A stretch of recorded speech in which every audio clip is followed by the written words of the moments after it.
Бодибилдинг гэж юу вэ? Фитнес гэж юу вэ? Монголчуудын одоо нэг том давуу тал нь бол мах идэж өссөн гэдэг. Тэгэхээр нөгөө нэг манай одоо энэ жин ихтэй бүсгүүчүүд залуучууд бол нөгөө үхрийн мах ч юм уу хоньны махаас татгалзаад дахианы мах идэх гэхлээр эн чинь байж болохгүй. Бид нар эрс тэр суур амьсгалд амьдарч байгаа юм чинь. Хүний зүрх яагаад гэмтдэг вэ? Үхрийн маха угаагаад жоохон хэрэглэх юм бол ихэд болно л доо.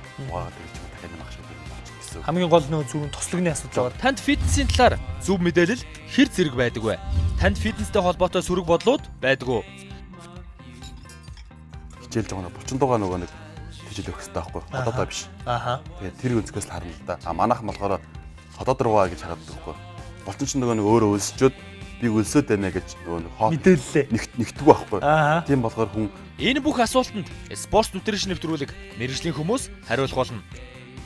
Спорт нутришн нэвтрүүлэг пүрэв гараг бүр танд хүрэх болно.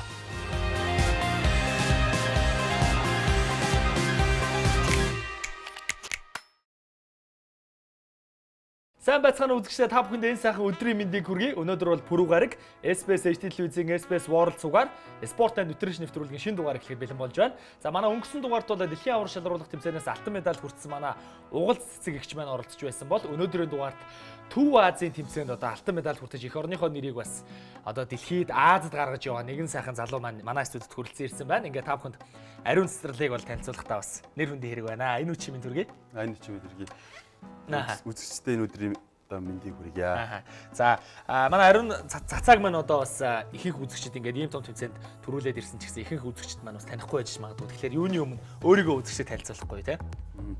Намайг Дэлгэрэнтийн ариун цэцэрлэг гэдэг Сэлэнгийн аймгийн Унган хөхөд. Тийм. Тэгээ одоо ерөнхийдөө энэ спортоор хичээлээд нэг 4 жил болж байна. За сая бол ингээд Төв Азийн аварга шалруулах тэмцээн гэсэн тодтолтой тэмцээнд Казахстан улсад амжилттай яваад Кыргызстан улсад амжилттай яваад ийм гоё одоо цомын эзэн болоод бол хүрээд ирлээ. Тэгээд одоо бас цомын хийц тэр зүйлүүдийг бол манай үзэгчд бас анзаарж байгаа бол үнэхээр гоё зүйл байдаг юм байна. Юуны өмнө хоёулаа сая болоод өнгөрсөн тэмцээний талаар ярилцъя гэж бодож байна. Хэдэн улс оролцов, ямар жинт, ямар төрөлд өрсөлдөв энэ талаар.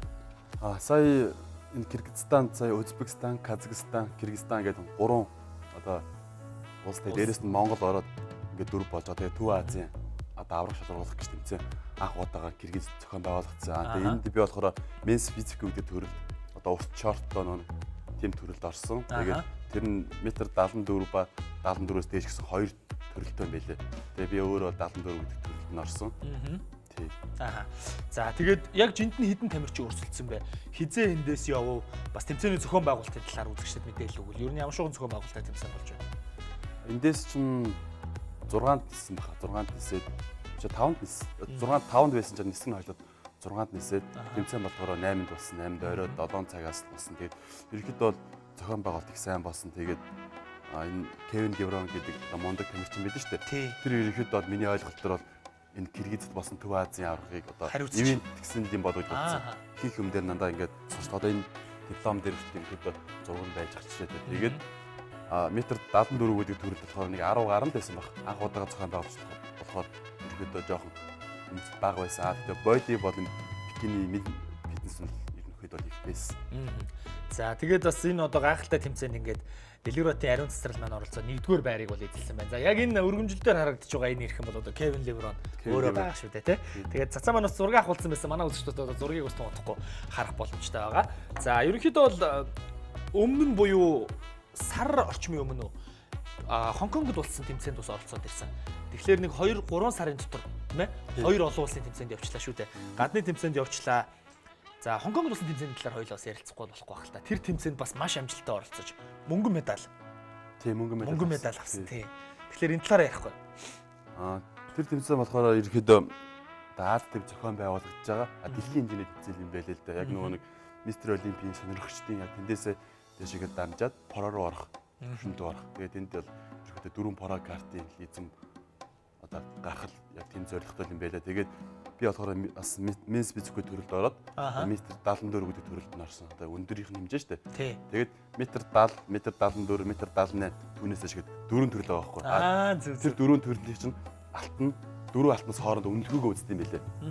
Тэгээд тэндээсээ шууд төрүүлсэн шууд нөө пора карта аваад дээрэс нь 30,000 гонхог доллар эзэн болд юм байлээ. За тэгээд тэр тэмцээнд болохоор ерөөхдөө 21 орны 218 тамирчид ерөөдөө ирсэн. Тэгээд яг нэг IP Pro гэдэг утгаараа яг тийм зохион байгуулалт дээд зэргийн ерөөдөө бол шокнд орох маягийн тэр тайзыг хараад тайзны артл тэр зохион байгуулалт тэр ерөөдөө шүүгчтэн ч гэсэн айгүй олон шүүгчтэй байт юм байлээ. Тэгээд За манай спортын нутришн нэвтрүүлэг бол одоо эрүүл мэндийн боловсрол олох зорилготой. За мөн яг өнөөдөр манай Монгол тамирчид, бодибилдинг, фитнесийн тамирчид дэлхийд ямар амжилт үзүүлж байгаа гэдгийг бас сурчилж таниулах юм зорилготой нэвтрүүлэг байна. Тэгээд тун удахгүй бас эрүүл мэнд, эрүүл хоолтын талаар хэсэг рүү бол орно. За тэгээд манай үзэгчд одоо энэ яг дэлгэцэн дээр манай цэцэрлэгийн зургийг бол харж байгаа хэл та. Юу вэ гэхээр тэр Хонконгод болсон тэмцээн дээр бол яг л одоо гадны Япон солонгос залуу шиг л их гоё харагдж илээ. Тэгээд юу эндээсээ юу хэлэх гээд байна вэ гэхээр яаж явж байгаад хамгийн анх фитнест орчвоо те 4 жил хичээлсэн гэж байна. Хамгийн анхны фитнест орж исэн тэр түүхээсээ одоо хуваалцахгүй. Хэдэн онд байсан. Тэгээд ер нь анх орохдоо ямар зорилготой байсан бэ? Би нэг төмөр замын дээд сургуулийг төгсөөд тэгээд ажилд ороод ирэхэд жоохон хүн чинь ажилд ороод ирэхэд хөдөлгөөнд бас ирэхээр хоол унданд хараад ахалчихдээ шүү дээ. Тэгээд яг нэг 2010 онд би Германд руу ичрүүгээр урилгаар явж исэн байхгүй. Хэлдэлээр тэгээ очсон чи игч чи яач ямар амар таргалч яавэ. Тэр хүмүүсийн хэлээд тэгэд бас 80 хэд болсон байсан. Тэгээд Монгол дээр бараг 90 гарцсан 91 2 тал байсан баг. Тэгээ 2011 оноос ирэхэд бол зүгээр жин хасах маягаар л явж исэн. Хамгийн анх тэр жок гэдэг хөдөлгөөнд байгаад одоо манай блог ши тэнд явж байсан. Тэгээд 2011 онд хот руу магистр суух боломж гараад тэнд очихдоо ирэхэд цаг зав бүхэнд тэмдэглэр нэг хичээлж гислэндээ. За тэгээд одоо ингээд 4 жилийн хугацаанд бас тууштай байдлаа алдалгүй явсаар байгаад ийм гайхалтай амжилт төрсөн байна. Дотоодын тэмцээнүүдэд ямар амжилт гарсан бэ? Нийтдээ хэдэн тэмцээнд орсон бэ? Хамгийн анх чи би 2014 онд улсын агуулгад орсон. Тэнд бол нөгөө мистер фитнес гэдэг төрөл байдаг. Палавкта. Тэгшин палавкта 50% нь үзэлбэр, 50% нь булчин хардаг байхгүй. Тэнд ороод мөнгө мэдээд авчихсан. Хамгийн анх тэмцээн. Сэтгэл маш өндөр байсан. За сүүлийн үед ямар тэмцээнүүдэд оролцов? Тэгэл сая бас улсын уршил урал тэмцээний алтан медаль биш. Тэр чинь юу? Классик хараарс гээд хоёр албаны нээлттэй тэмцээн гэж болсон. Тэр бол ерөөхдөө бас их сайн тэмцээн гоё бас боломжийн одоо нөгөө хүмүүстэй спортын зөв талаас нь танилцуулах тэгээд ерөөхдөө шагнал болон тэр тайз засал бас бүх юм маш өндөр болсон. Сайхан болсон. За men's physique гэх төрөлд одоо өрсөлдөд эхэллээ. Ерөөхдөө бол фитнес одоо men's physique гэдэг энэ ангилд өрсөлдөж байна. Дэлхийгээс одоо харж явдаг тамирчин хэн бэ? Чүтдэг. Яг энэ төрлөөс шүү дээ. Энэ төрлөөс бол яг хэнийг л хардаг л да. Садикийг яг men's physique төрлөө жоохон болчин том шиг хэрнээ яг тэр яг төрхөн нэг тийм зөв яг эргэтэлэг те тийм харагддаг ерөөдөө. Садикийг бол дэмждэг байна тий. За ингээд үзэгчтэй бүгдээрээ хэсэг хугацаанд завсралаад спортын нутришн нэвтрүүлгийн эхний хэсгээ өндөрлүүлье. За тэгээд бүгдээрээ түрүү манай цацаагийн хэлсэнчлэн дэлхийд одоо хамгийн ноёрхож байгаа 3 яг men's physique төрлийн 3 тамирчны танилцуулгатай танилцчаад студид эргээд уулзвал мэдээж нэгдүгээрт нь одоо Садикл явж байгаа. Ингээд бүгдээрээ хэсэг хугацааны дараа спортын нутришн нэвтрүүлгээ үргэлжлүүлье. Атлетик төрөлд тэргүүлж яваа 3 тамирчин. Чансааны 3-т Стив Кук тэрээр 184 см өндөртэй 100 кг жинтэй юм. Түүний хувьд анх 2010 оноос хойш мэргэжлийн тэмцээнд оролцож эхэлсэн. Тэрээр зөвхөн бодибилдингийн спортоос гадна хөл бөмбөгийн спортод сонирхолтой нэгэн аж.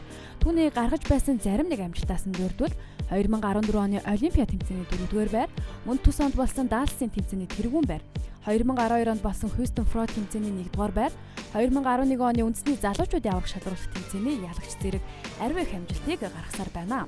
Чансааны 2-т Америк улсын тамирчин Жереми Буэнда. Тэрээр 1990 оны 10 дугаар сарын 10-ны өдөр Калифорни мужид төрсэн бөгөөд 168 см өндөртэй 74 кг жинтэй. Тэрээр энэ спортын төрөлд маш амжилттай яваа нэгэн бөгөөд 2008 онд анхныхаа мэргэжлийн тэмцээнд орж байжээ. Түүний хувьд энэ спортын хамгийн нэр хүндтэй тэмцээнүүдийн нэг болох Олимпиад тэмцээнд сүүлийн 2 жил маш амжилттай оролцож тэргүүн байруудыг аваад байна. Чансааны 1-т Садик Хадсовик. Тэрээр 1987 оны 6 дугаар сарын 8-ны өдөр төрсэн 180 см өндөртэй 81 кг жинтэй. Түүний хувьд энэ спортын төрлөөрөө бараг л мастер докторийн зэрэг хамгаалсан гэхэд болно. Хадсовик 2012 оноос хойш мэргэжлийн тэмцээнүүдэд өөрийн хүчээс орж эхэлсэн. Оролцсон тэмцээн бүртээ амжилттай оролцдог түүний хамгийн муу үзүүлэлт гэхэд 2013 оны Олимпиад тэмцээнд 4-р байранд шалгарч байсан удаа юм. Үүнээс өөр муу үзүүлэлтгүй Хадсовик үргэлжил 1 юм уу 2-р байранд ордог. Түүний хамгийн сүүлд гаргасан амжилтуудыг дурдвал энэ оны Арнольд спорт тэмцээний тэргүүн байр, мөн энэ оны Олимпиад тэмцээний 2-р байрыг эзэлсэн. Залуухан халуухан энэ залуугийн цаашдын карьерт нь амжилт хүсье.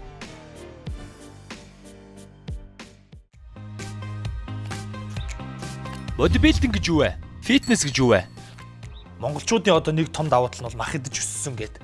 Тэгэхээр нөгөө нэг манай одоо энэ жин ихтэй бүсгүүчүүд залуучууд бол нөгөө үхрийн мах ч юм уу хоньны махаас татгалзаад дахианы мах идэх нэхлээр өө эн чинь байж болохгүй. Бид нар имерстэс уур амьсгалд амьдарч байгаа юм чинь. Хүний зүрх яагаад гэмтдэг вэ? Үхрийн маха угаагаа жоохон хэрэглэх юм бол ирэхэд бол болно л доо. Угаагаа хэрэглэж байгаа дахиад мах шиг болж гэсэн. Хамгийн гол нөгөө зүрийн туслагны асуудал байгаа. Танд фитнесийн талаар зөв мэдээлэл хэр зэрэг байдаг вэ?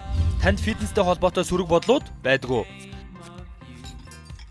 Хичээлж байгаа булчин дуугаа нөгөө нэг хичээл өгөх хэрэгтэй байхгүй. Одоодоо биш. Ааха. Тэгээд тэр өнцгөөс л харна л да. Манайхан болохоор ходоод руугаа гэж хараад байхгүй. Булчин ч нөгөө нэг өөрөө өлсчөөд би өлсөд байна гэж нөгөө нэг хоо Мэдээллээ. нэгтгэв байхгүй. Ааха. Тийм болохоор хүн Энэ бүх асуултанд спорт нутришн нэвтрүүлэг мэргэжлийн хүмүүс хариулах болно. Спорт нутришн нэвтрүүлэг пүрэв гараг бүр танд хүрэх болно.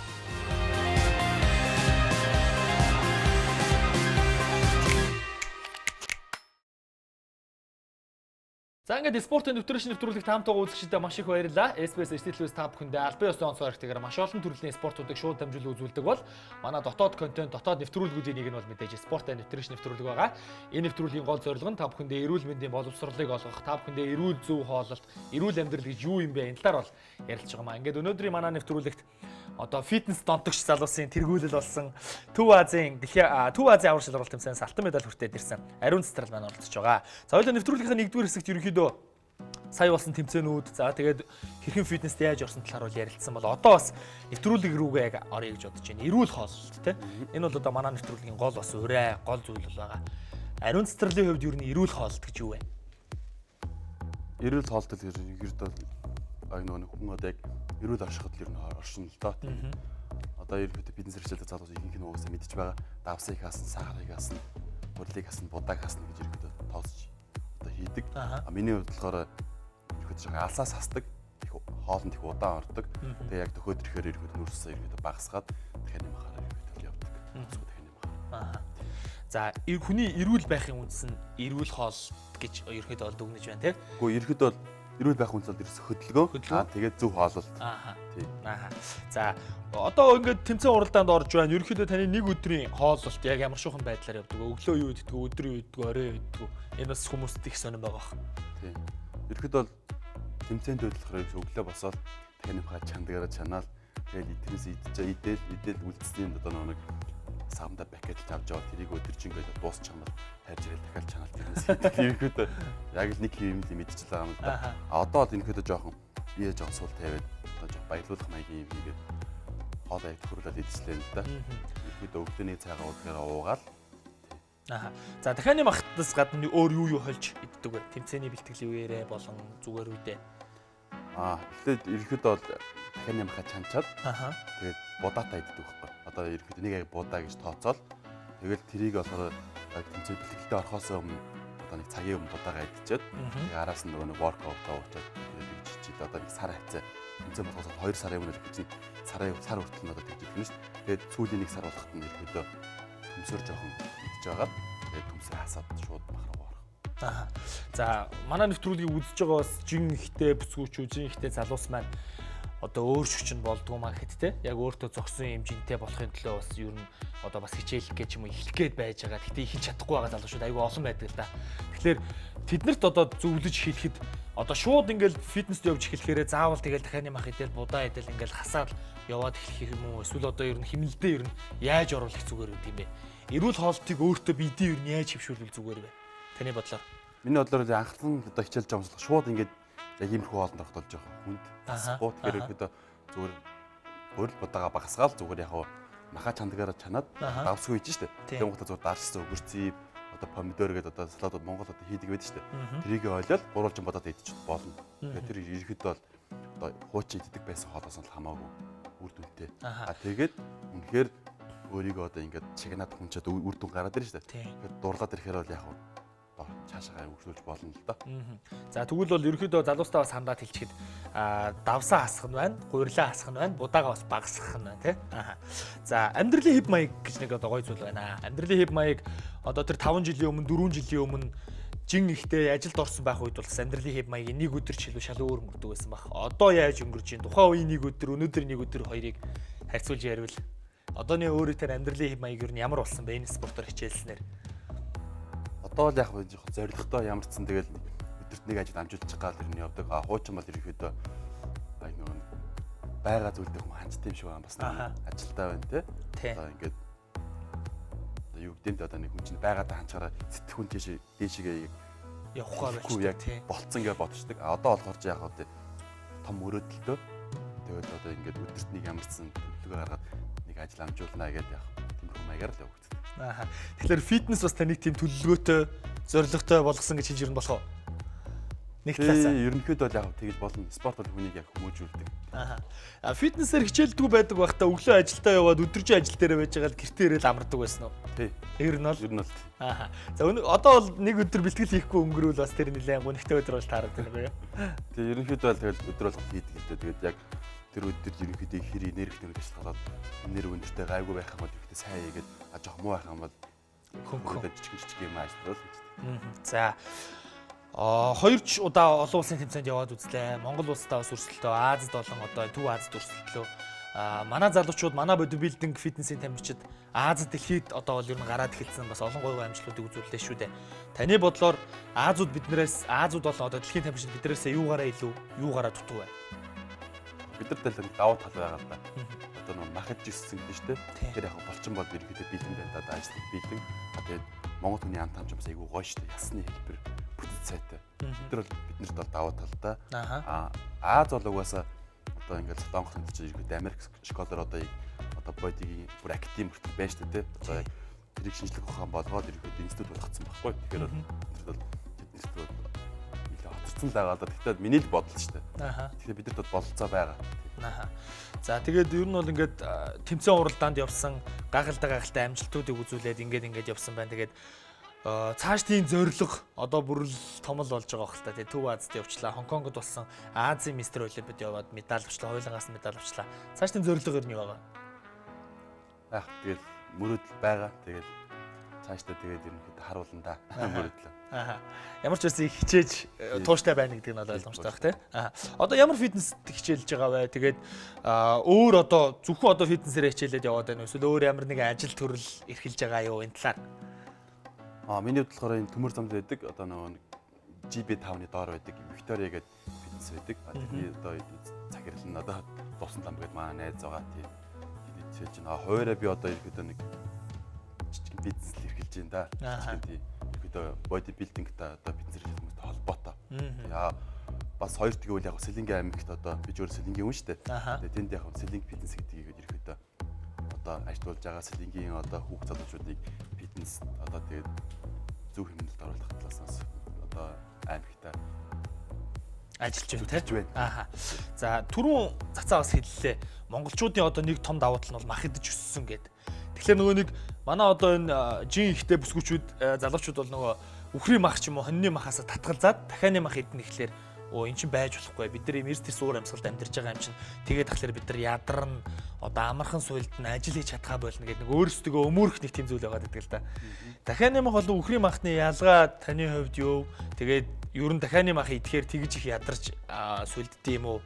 Яг тэр нэг ялгааг хэлж өгвөл. Миний бодлоор бол яг дахианы мах болохоор чинь протеин гэдэг уурганы агуулмж болохоор 22 гарантай байдаг. Үхрийн мах болохоор 26 байхгүй юу? Тэгээд үхрийн маха угаагаа жоохон хэрэглэх юм бол ерөөдөө болно л доо. Угаагаа хэрэглэж юм дахианы мах шиг болчихно гэсэн үг. Хамгийн гол нь зүрх тослогны асуудал байгаа тийм. Асуудал байна гэсэн үг. Дахианы мах гэж одоо chicken breast гэдэг тийм. Яг л cage-ээс болохоор тийм хөөрэ. Тэгээд натурал жоохон давсаас байдаг байхгүй юу? Өөрт нь ерөөдөө давсгүй сансан хэрнээ давстай шампунь байдаг. Тэгээд дахианы цээж мах дан ганц одоо ингээл тэмцээний юм дээр идээд яваад тахлаар ядралт сүлдэлт юу нэр мэддэхүү. Эсвэл яг нөгөө нэг сая уурганы одоо эзлэх хувийг нь хэлсэнчлэн гайгүй байдгүй. Тэгээ ерөөдөө яг анх идэж байгаа жоохон хэцүү байдаг. Сүүлдээ ерөөдөө тэгээд одоо нэг дасна байдаг тий. Дасч тийм байдаг. Хэмжлэлтэй орчин гэсэн. Ядралт сүлдэлт бол нэг ер нь нөлөөлөхгүй ягаад гэвэл нөгөө нэмэлт нөгөө нэг одоо амино гэж байна тий. Одоо уург гэж байна тий. Биса тий. Глутамин ингээл одоо витамин комплексээр бүгдийг тав хэрэглэж болохоор ерөөдөө зүгээр одоо яг хичээлж байгаа булчин дуугаа нөгөө нэг хичээл өгөх хэрэгтэй байхгүй хотоодоо биш. Тэгээд тэр өнцгөөс л харна л да. Манайхан болохоор хотоод руугаа гэж хараад байхгүй. Булчин ч нөгөө нэг өөрөө өлсчөөд би өлсөд байна гэж нөгөө нэг мэдээллээ нэгтгэв байхгүй. Тийм болохоор хүн одоо яг үлсэх мэдрэмжүүд авахаас өмнө ирэхэд идэл явах хэрэгтэй байхгүй. Одоо body build-чуд одоо фитнес хүмүүс болохоор фитнес хичээлдэг хүмүүс. За хоёулаа нөө нэвтрүүлгийг эхлэхийн өмнө ярилцчихсан. Хонконгд болдог тэмцээн, сонирхогчийн тэмцээн болон про буюу одоо мэрэгжлийн түвшний тэмцээнүүдийн ялгааг ярьжсэн шүү дээ. Тэгэхээр сонирхогчийн түвшний мөртлөө одоо бас дэлхийн зэрэглэлийн маш том тэмцээнд оролцоод ирсэн үеэр энэ хоёрын ялгаа юу байгаад байна вэ? Би болохоор сая энийг нэг харах нь бол ингэж ойлгосон л доо. Сонирхогч тэгэхээр манайх болохоор яг жоохон нэг зүгээр сонирхож байгаа тийм гэдэг үднээс харааддаг. Зүгээр яг ингээд олон улс тарах юм бол сонирхогч гэдэг нь болохоор эрүүл мэнд нэгт. Тэгэхээр тэр оролцож байгаа хүний эрүүл мэнд чухал байх нь шүү дээ. Тэр тамирчны пороо гэхээр болохоор үзэсчд чухал байх нь шүү дээ. Тэгэхээр үзэсчдийг баясгаж байх хэрэгтэй. Тэгэхээр тэр булчин том байна те. Тэгэхээр тэр стероидд ямар нэгэн нэмэлт бүтээгдэхүүн хамаагүй. Тэрийг ерөөсө хорихгүй зөвхөн үзэсчд кайп авч яваад тэр тэмцээний утга учир тэр юуны үйл ажиллагааны утга учир гэж би ойлгосон. За үнэхээр гоё зүв бол гаргалгаа шиг надад бол санагдлаа. За ингээд нэвтрүүлгийн маань цаг ерөөхдөө өндөрлөх төхөж байна. Хамгийн сүүлд одоо цацаагийнхаа бас бүгдээрээ тун удахгүй сонирхолтой одоо цацаатай холбоотой сонирхолтой баримтуудыг бас хүлээн авч үзэх болно. Тэгээд хүүхэд залуустаа хандаж одоо хэлбэлтэй урайлвал ер нь юу гэж уриалах вэ? Одоо бас залуучууд маань за нэг үе ботход бол фитнесээр хичээлдэг болсон байна. Гэхдээ бас фитнесээр хичээлэхгүй өөр одоо төрлийн спортуудаар хичээлээ те. Цагаа буруу өнгөрөөгд байгаа залуучууд олон баг шиг байна. Энэ залуучууд тандаж хэлвэл. Тэгээ одоо ерөөд бол Монголд аягүй бол спорт байгаа. Тэгээ ерөөдөө бас одоо нийгмээс бас дэмжиж өгч байгаа. Гэхдээ заавал одоо ингээд фитнес игээд улаараад ах шаардлагагүй байхгүй. Зүгээр өөрийн сонгосон одоо спортоо зүгээр тууштай л байна. Тэгэхээр нэг өдөр л ингээд үтсэндээ л гэж хэлнэ. За тэгээд нэвтрүүлэгт маань оролцсонд маш их баярлалаа.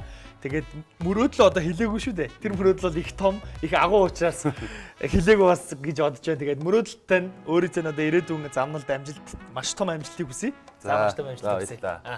За ингээд үзэгчдээ энэ түрээд манай энэ удаагийн дугаар өндөрлөж байна. За спорт and nutrition нэвтрүүлгийн шинэ дугаар та бүхэндээ пүрэв гараг болгон бол очиж байгаа. Манай нэвтрүүлгийн гол зорилго нь эрүүл мэндийн боловсролыг бол та бүхэндээ олохоор байгаа. Ингээд сүүлийн 2-7 хоногийн туршид бид та бүхэндээ дэлхийн аварга болон Төв Азийн аварга шалралт хэмжээнд маш амжилттай, маш гайхалтай оролцсон тамирчдыг бол урьж оролцууллаа. Ингээд бүгдээрээ дараагийн дугаараар уулзлаа. Түр баяртай үзэгчдээ. Манай нэвтрүүлгийн энэ удаагийн зочин ариун цэцэрлэгтэй холбоотой сонирхолтой баримтуудыг та бүхэнд хүргэе. Ариун цэцэрлэг 1986 оны 9-р сарын 21-нд төрсөн. Хүүхэд насаас Сэлэнгэ аймагт өнгөрүүлсэн тэрээр Сэлэнгийн 3 дугаар 10 жилийг төгссөн. Төмөр замын дээд сургуульд бакалаврын зэрэг хангасан түүний хувьд Хөх хотноо магистраар төгссөн байна. Ариун цэцэрлэгийн мэргэжил хүнд машин механизмын инженер. Түүний бодибилдингээр хичээллэхээс өөр хобби гэвэл хөгжим сонсох, шатар тоглох.